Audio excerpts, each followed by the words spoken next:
매일경제TV 조간 헤드라인입니다. 경북 청도 대남병원에서 60대 남성이 폐렴으로 사망하면서 코로나 국내 첫 사망자가 발생했습니다. 전일 정부가 12.16 부동산 대책 발표 이후 2달여 만에 추가 부동산 대책을 내놨습니다.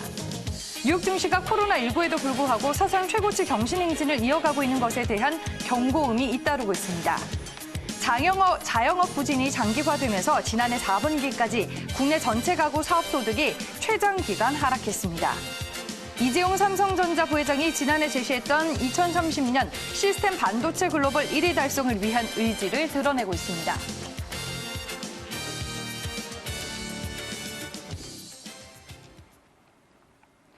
네, 오늘도 코로나19부터 내수 경기까지 다양한 이슈들을 짚어보겠습니다. 오늘 매일경제 조간 브리핑 시간에서는 이 배종찬 인사이트K의 연구소장과 함께하겠습니다. 소장님 안녕하세요. 안녕하십니까. 네, 오늘도 첫 번째 기사는 코로나19와 관련된 내용으로 저희가 살펴봐야 할 것 같습니다. 네, 오늘자 매일경제신문 1면에 실려 있는 기사입니다. 일단은 사진이 눈에 띄죠. 텅 빈 대구의 도심입니다. 이 대구시가 코로나19 집단 발병으로 지금 대혼란에 빠져 있는 상황인데요. 전일 이제 코로나19와 관련해서 국내에서 첫 사망자가 발생하기도 했습니다. 이번에 대구 경북 지역을 중심으로 확진자가 대거 급증을 하면서 지금 국내 확진자 수는 어느덧 100명을 넘어서게 됐습니다. 기사 내용 한번 확인을 해볼게요. 네, 경북 청도 대남병원에서 60대 남성이 폐렴으로 사망하면서 이 코로나 국내 첫 사망자가 발생을 하게 됐습니다. 지난달 이제 국내에서 코로나19 확진자가 처음 발생한 이후로 약 한 달 만에 첫 사망자가 발생을 하게 됐고요. 지금 확진자 수는 국가별로 봤을 때 중국에 이어 한국이 2위를 기록하고 있습니다. 이 경로가 이제 모호한 환자부터 지역사회 감염까지 이 코로나19가 다시금 급속도로 확산이 되고 있습니다. 한국 경제가 위기에 빠진다라고 봐야 될까요, 소장님? 상당히 타격 우려가 커지고 있죠. 코로나 리스크가 더 커지는 모습으로 나타나고 있는데 사망자가 발생을 했습니다. 이창진 앵커가 이야기를 했듯이 또 하나는 지역 감염 우려가 계속 제기되어 왔는데 실제로 지역 감염이 발생했어요. 또 하나는 감염 경로를 확인할 수 없는 확진자들이 늘어나고 있다는 건데 이것 자체가 심리적으로도 두렵지만 지역 경제 가뜩이나 얼어붙어 있는데 더 큰 타격으로 이어질 수 있는데 경북 청도 대남병원에서 치료를 받고 있었던 폐렴 환자가 사망을 했는데 사망한 직후에 이 코로나19 양성 판정을 받았거든요. 네. 첫 사망자가 나왔습니다.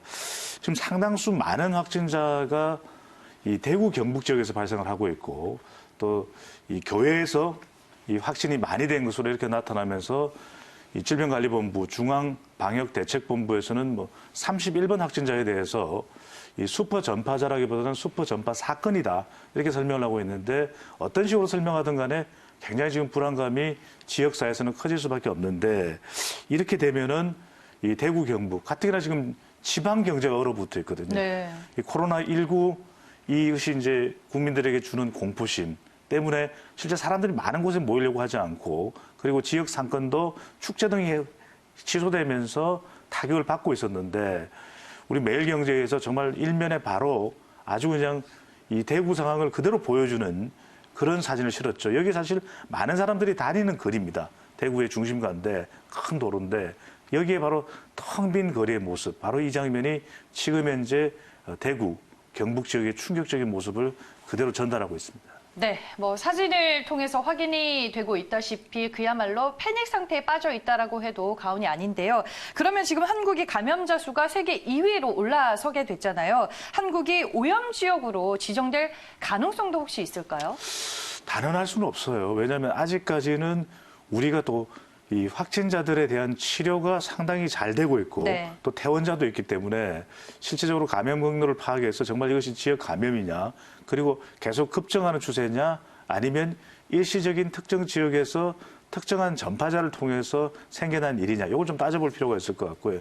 수치상으로 보면 우리가 중국 다음인데 여기에는 또 일본 다이아몬드 프린세스호라고 하는 크루즈선의 이 확진자들 수백 명에 달하는 것은 사실 기타 분류가 되어 있는 이유도 있기도 합니다. 실질적으로는 일본이 두 번째로 많은 것이고 네. 우리의 경우에는 그만큼 관리가 잘 되고 있었다라고 하는 것. 특히 이제 지금 대체적으로 중국의 경우도 그렇지만 80% 이상의 사망자가 고령자들입니다. 60세 이상. 그래서 질병을 앓고 있었던 사람들에게 이 코로나19 바이러스가 전이될 경우에 상당히 타격이 높다는 것 때문에 우리의 상황은 좀 더 지켜볼 필요는 있어 보이는데 그럼에도 불구하고 우리가 그동안 선별진료소에 가서 이 자신들의 여행 이력 가지고 진단을 받을 때 말레이시아, 태국, 싱가포르 이런 등등의 국가에서 확진자가 발생했기 때문에 우리는 뭐 오염 지정 대상 국가가 될 가능성이 높은 국가들에 대해서 우리가 경계를 해왔는데 이제는 오히려 역으로 우리가 그런 나라들로부터 오염 지정이 될 가능성이 높은 국가,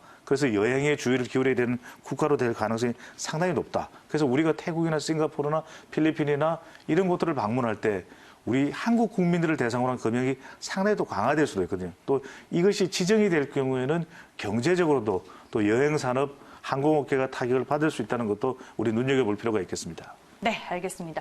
저도 이제 고향이 대구여서 이제 통화를 했는데 정말 길거리에 사람이 없다고 하더라고요. 지금 내수 경기가 말이 아닌 상황인데 정부가 뭐 지원책들을 내놓고는 있지만 과연 이게 내수 경기를 살릴 수 있을까라는 의구심도 들어요. 소장님은 어떻게 보세요? 그렇습니다. 특단의 네. 대책이 필요한데 그래서 오죽했으면 문재인 대통령도 상상력을 발휘해라. 네. 지금 이런 표현은 좀 과할 수는 있습니다만 고작해야 나오는 대책이 좀 재정적으로 확대해서 지역에 뭐 대출을 연장하겠다. 이것만으로는 되기 어렵다. 더 파격적인 조치가 당장 필요하다라는 이야기가 나오고 있습니다. 네, 알겠습니다. 저희가 내수 경기와 관련된 기사도 잠시 후에 또 살펴보겠습니다. 다음 두 번째 기사로 넘어가 보겠습니다. 네, 오늘자 매일경제신문 6면으로 가보겠습니다. 전일 정부가 19번째 부동산 대책을 발표했습니다. 수원과 용인, 성남에 표심을 의식했을까요? 전일 나온 이제 추가 부동산 대책의 내용들을 보니까 용인과 성남에는 독한 규제가 없었고요. 수도권 5곳을 중심으로 인해서 추가 조정 대상 지역이 발표가 됐습니다. 기사 내용 한번 체크를 해볼게요. 네, 전일 정부가 발표한 이 20 부동산 대책은 지난 며칠간 언론과 이제 업계에서 새어나온 예상을 벗어나지를 못했다라는 평가들이 주를 이루고 있습니다. 지금 수도권 5곳이 조정 대상 지역으로 묶이게 되는데요. 이곳은 11, 16 부동산 대책 발표 이후로 유난히 집값이 많이 뛴 지역이었습니다. 전일 나온 부동산 추가 대책, 우리가 주목해서 봐야 할 부분 뭐가 있을까요? 부동산 리스크를 이야기하지 않을 수 없는데 이면 정책의 일관성도 필요할 것 같고요. 또 정부의 부동산 철학이 뭔지도 우리가 좀 들여다볼 부분이 있을 텐데 저도 한 20년 가까이 관련된 리서치를 많이 해왔는데 이렇게까지 부동산 정책이 좀 우왕좌왕할 수가 있는가. 왜냐하면 집값을 잡겠다라는 것은 분명히 가져가는 목표인데 지금 지정이 된 곳이 집값이 이제 뛰는 곳이라는 것이거든요. 그래서 수원에 몇 곳, 수원에 몇 곳이 있기 때문에 이제 총 5여 곳이라고 하는 것인데 안양, 의왕 이렇게 이제 이 주택 대출 관련된 부분에 신규 규제가 들어간다는 이야기거든요. 근데 과연 이것으로서 집값을 잡을 수 있느냐. 여기를 잡으면 다른 곳으로 가고. 그러니까 실거주하는 사람은 피해가 없도록 돼야 되는데 조정 대상 지역에 대해서 대출 규제가 강화된다라고 하는 그런 이야기가 될 수 있겠는데 우리 매일경제에서도 아주 표로 잘 설명을 하고 있습니다. 그런데 조정 대상 지역이 대출 한도를 이제 조이게 되면은 집값이 이제 더 못 오르게 되는 거죠. 집조차 살 수가 없기 때문에. 근데 문제는 뭐냐? 앞으로 이 지역에서의 억제가 된다 하더라도 우리가 늘 강조를 하고 있습니다만은 풍선 효과를 통해서 김포, 군포 또 다른 지역인 양주 이렇게도 집값은 또 뛸 수밖에 없다. 그렇다면 뛸 때마다 다른 곳을 옮겨가면서 마치 메뚜기처럼 집값을 잡을 것이냐. 이 부분은 정책 당국에서 좀 심도 있게 들여다볼 필요가 있는데 필요는 합니다. 하지만 얼마나 효율적인가는 좀 되짚어 봐야 될 것 같습니다. 네, 알겠습니다. 말씀해 주셨다시피 지금 핀셋 대응책으로 인해서 일부 지역들을 누르고 있지만 그 수요가 다른 지역으로 옮겨지면서 풍선 효과가 나타나고 있는데 이번에 추가 조치로 인해서 일부 투기 수요는 좀 잠재울 수 있을까요, 그러면? 잠재워질 거예요. 네. 일부는 잠재워지는데 한시적일 가능성이 높다라고 하는 지적이 네. 나오고 있는 것이죠. 왜냐하면은 수원, 그다음에 의왕, 안양인데 지금 계속 얘기했던 수용성 중에 용성이 빠져 있습니다. 용인과 성남은 빠져 있다는 거예요. 그럼 이 지역들은 어떻게 될 것인가? 결과적으로 우리가 제일 중요한 게 어려운 용어들을 자꾸 썼는데 LTV, DTI거든요. 사실 LTV가 중요해요. 주택을 담보로 해서 대출을 얻는 것이기 때문에 그만큼 이 비율을 줄이면은 갭 투자든 뭐든 못하겠지 이렇게 생각한단 말이에요. 그런데 다른 방식으로 어떻게든 제2금융권이 제3금융권을 통해서 또 집은 삽니다. 그럼 DTI는 지금 소득이나 가뜩 줄어있기 때문에 자기소득 담보 대출이기 때문에 DTI는 좀 뒷전으로 밀려 있어도 돼요. 근데 이 LTV만 놓고 봤을 때 이것만 계속 누르면은 집값이 안정되느냐? 다른 지역으로 퍼져나갈 가능성이 상당히 높고 현금 자산을 가지고 있는 사람은 얼마든지 투자 여력이 된다라고 하는 것 이것도 좀 볼 필요가 있는데 이렇게 되면 어떤 현상이 발생하느냐? 신혼부부가 집 사야 돼요. 직장 건세. 이렇게 되면 정작 실수요자의 피해는 커질 수밖에 없다. 대출이 기존에 7억에서 5억으로 뚝 떨어지는 것 한 2억 정도 빼니까 집값이 잡히겠지. 물론 효과는 있습니다. 단기적으로. 근데 이걸 중장기적으로 갈 때 맞는 대책이냐? 좀 더 거시적으로 볼 필요가 있겠죠. 그래서 나오는 이야기는 아주 중소규모의 아파트를 적정한 양으로 적절한 지점에 많이 공급하는 것이 최선의 대책이 아니냐라는 이야기가 나오는 거죠. 네. 이번에 부동산 대책 발표를 앞두고 이제 여당 내에서도 부동산 대책과 관련해서 많은 말들이 있었습니다. 수용성, 이 지역에 대해서 이제 어떤 대책들이 나올지 시장에 관심이 또 컸었는데 말씀해 주셨다시피 용인 성남에 대해서는 이제 독한 규제가 좀 빠졌습니다. 어떻게 보면 총선을 앞두고 정말 표심을 좀 의식했다라고 저희가 해석을 해도 괜찮을까요? 의식해서 봐야죠. 네. 그러니까 의식해서 봐야 되니까 국토교통부에서 우리 매일경제가 또 인터뷰를 했어요. 저는 아직 우리 기사가 너무 좋은데 했더니 절대 의식하지 않았다고 이야기합니다.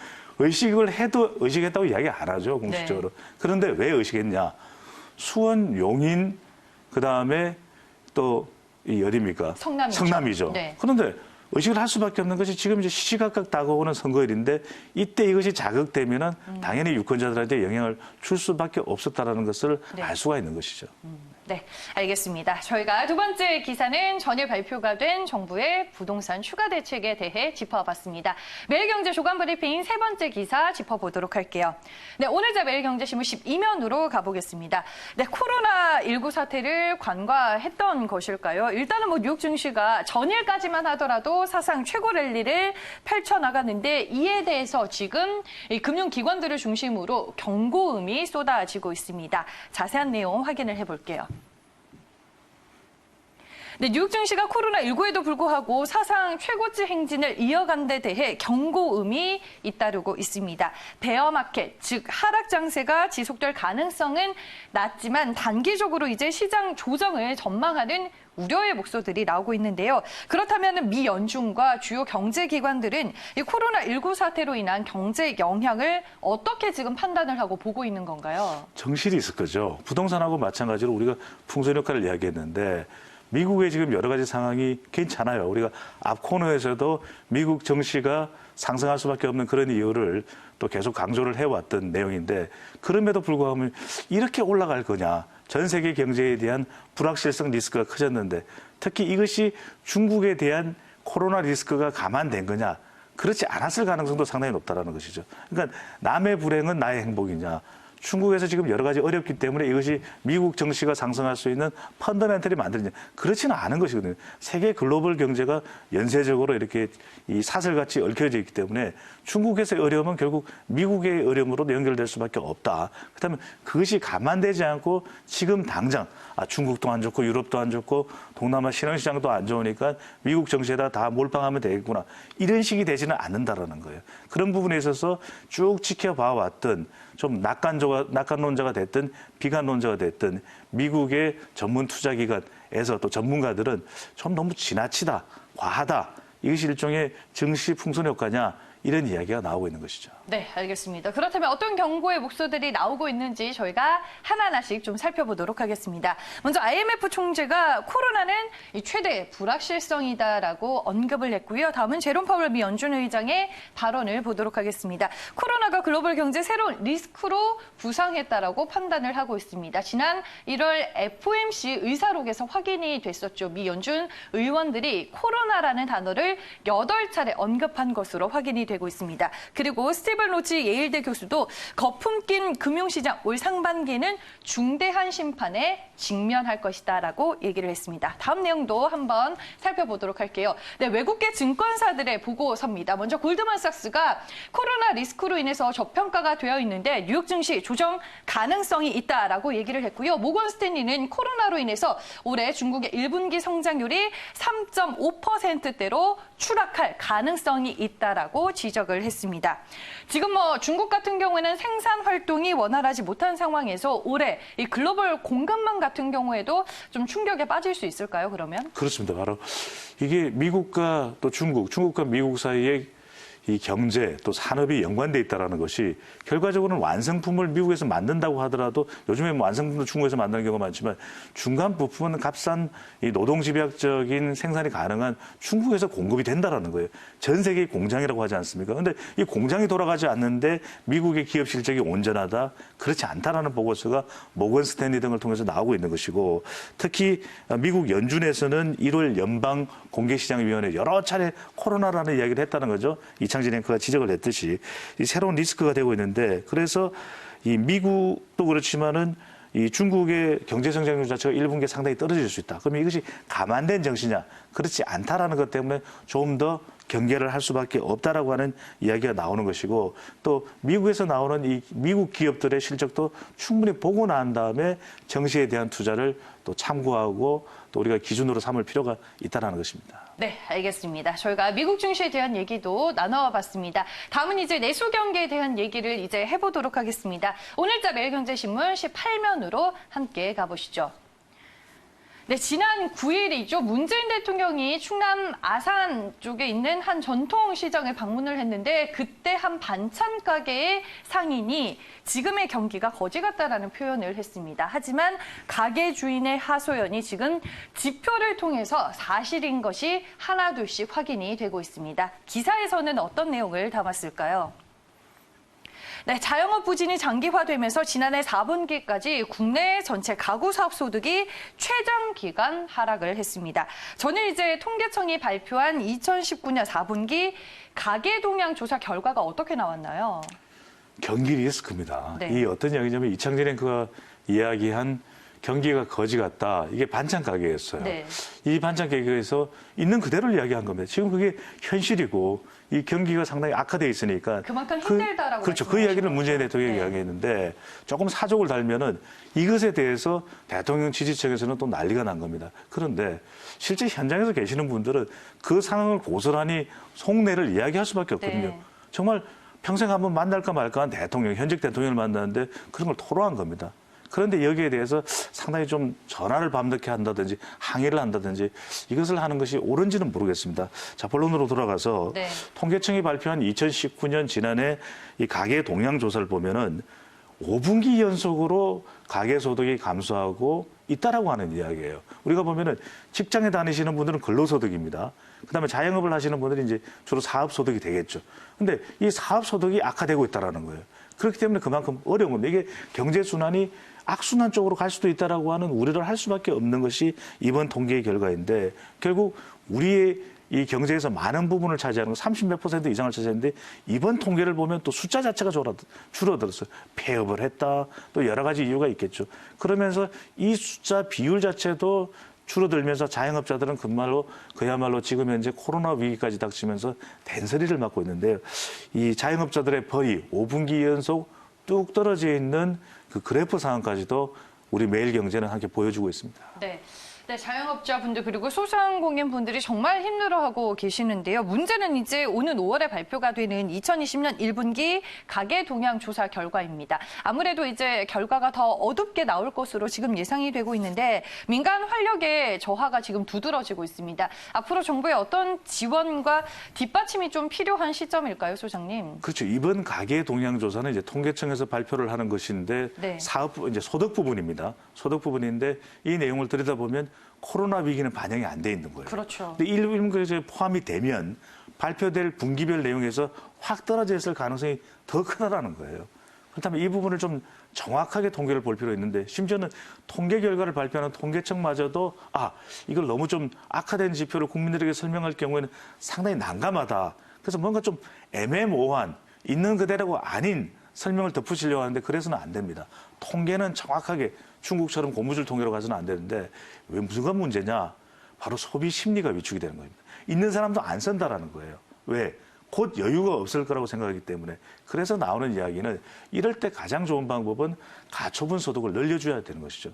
가처분 소득에서 늘릴 데가 없습니다. 소득 주도가 안 되고 있다면 지금 우리 매일경제에서 지적하고 있다시피 기존의 세금을 좀 깎아주는, 낮춰주는 이런 노력이 정부는 필요합니다. 기업은 법인세를 인하해주고 또 고소득층이 돈을 마음껏 쓸 수 있도록 이 부가가치세도 좀 하락을 하지만 이 가처분 소득이 늘어날 수 있도록 또 소득세도 인하를 해준다. 그럼 이 여유분을 가지고 투자를 할 수 있게끔 만들어주는 것이 중요하거든요. 그래야 내수 경기가 좀 살아날 수 있지 않을까라는 생각을 해봅니다. 네, 알겠습니다. 소비 심리를 살리고 이 돈이 돌아갈 수 있는 여건을 마련하는 게 상당히 중요하다라고 또 말씀을 해주셨습니다. 네 번째 기사까지 만나봤고요. 매일경제 조간 브리핑 오늘의 마지막 기사로 넘어가 보겠습니다.